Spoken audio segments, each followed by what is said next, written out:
Lord Valentine Thynne was the youngest of Lord Henry's 3 sons. Valentine married Lady Lisa Thynne, formerly model Lisa Denise.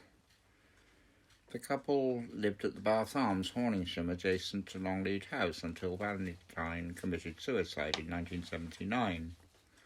Immediately after Valentine's death, Lisa moved out and went to live up at the White Hart at Corsley. Meanwhile, I'd been living at the Bath Arms, where I had met Lisa's niece, Jenny, who was helping out. Marston House at Marston Bigot belonged to the Bonham Christies, who I grew up with. When I went to live there, Jenny lost her job at the pub and was chucked out, so she moved there with me. I rented a huge part of the house, occupying 12 rooms, which are accessed at the top of the right-hand staircase. Valentine and Lisa were part of a fairly bohemian crowd, including the poet and artist Boots Bantock, whose real name was Terence. He was the official poet to the National Trust, and as an artist he was commissioned to do Spring at Longleat. He painted the west wing, the front, the east and north, and then you could open it out and it would become one big painting. I got to know all these people while I was doing the flowers at Longleat, but also because I used to drink in the pub.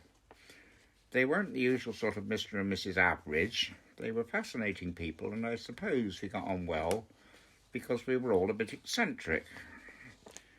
Boots Bantock lived in a couple of caravans and some benders up in the woods. The potter, Charlie Blundell, was also part of the same crowd. He lived over in the Deverells and was a popular pottery teacher at Millfield. His students included the Frome ceramicist Paul Payne.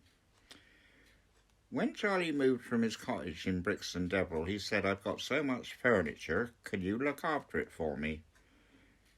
He moved it all into Marston House, but died tragically in a car accident shortly afterwards in 1982. I went to Charlie's funeral with Lisa and Jenny, and I explained to his mother that I still had quite a bit of his furniture.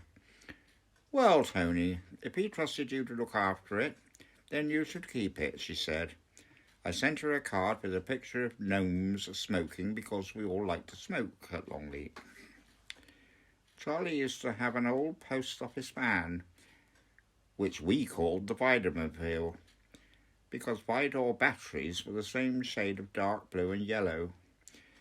When he died, his dog Josie Wales, the outlaw, was with him and was then put down and cremated along with his master.